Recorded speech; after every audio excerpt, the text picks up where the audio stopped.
Tapi ternyata masalah perizinan dan juga penolakan serta pembebasan lahan ini juga menjadi masalah, Rek, yang ternyata menyebabkan proyek era SBY ini menjadi mangkrak. Halo Rek, assalamualaikum, welcome back to my video. Balik lagi sama aku Dia and welcome to Kamar 13.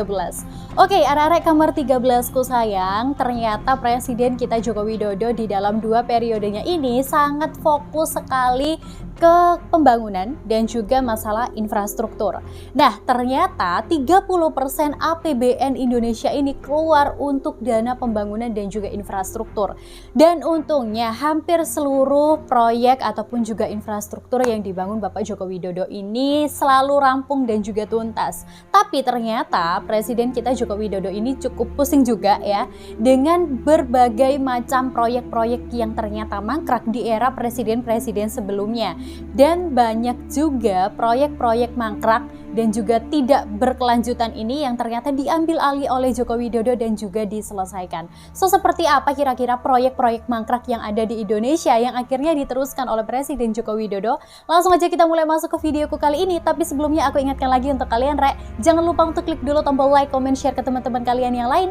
Dan jangan lupa untuk nyalain lonceng notifikasi kalian biar aku semakin semangat untuk upload videoku yang terbaru. And well, check it out.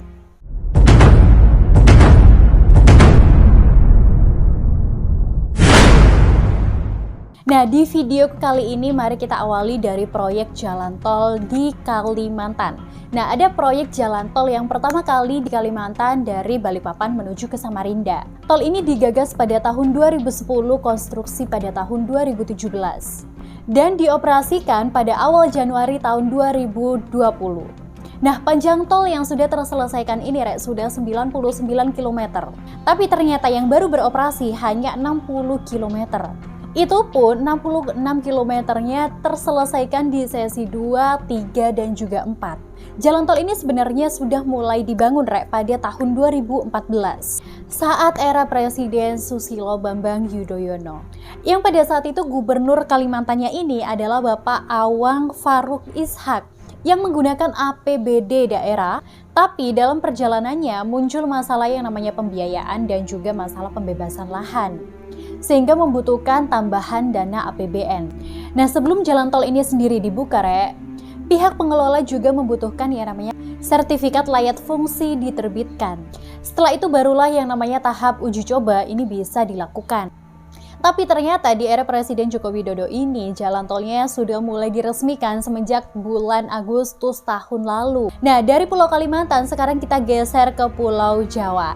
Nah, di Pulau Jawa ini sendiri, Rek, ternyata ada proyek yang mangkrak, yaitu PLTU yang ada di Batang, Jawa Tengah. Nah, proyek PLTU di Batang ini sendiri adalah program dari proyek pemerintah dan badan usaha atau KPBU dengan investasi sekitar 4,2 miliar US atau setara dengan 50,8 triliun rupiah.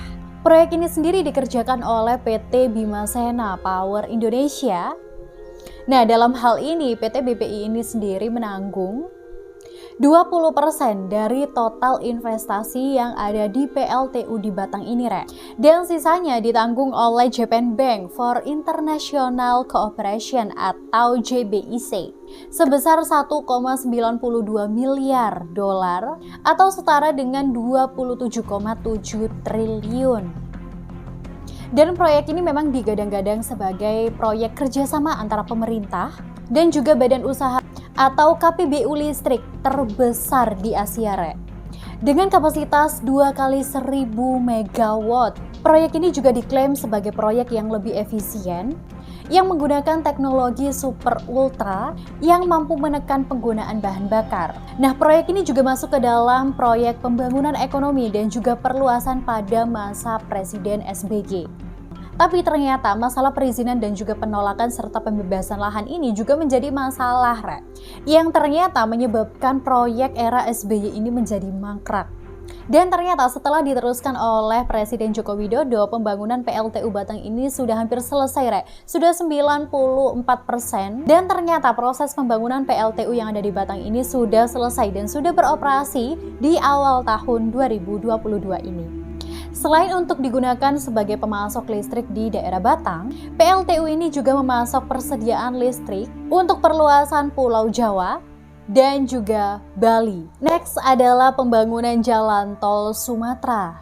Jalan tol yang ada di Sumatera ini rencananya sekitar 2000 lebih kilometer yang membentang mulai dari Lampung hingga ke Aceh. Dikarenakan secara ekonomi pembangunan tol yang ada di Sumatera ini bisa dikatakan berat, serta kurang diminati investor, maka awalnya proyek ini hanya dikatakan sebuah keajaiban.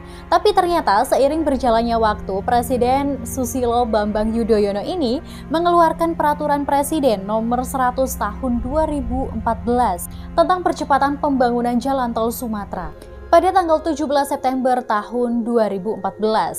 Nah, Perpres ini kemudian direvisi oleh Presiden Joko Widodo melalui Peraturan Presiden Nomor 117 Tahun 2015.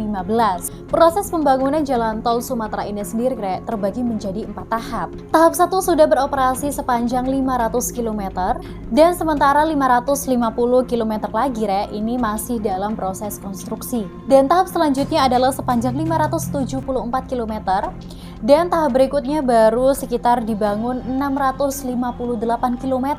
Sebelumnya PT Hutama Karya Persero sendiri menargetkan sekitar 1110 km jalan tol sudah dapat beroperasi pada awal tahun 2023 besok.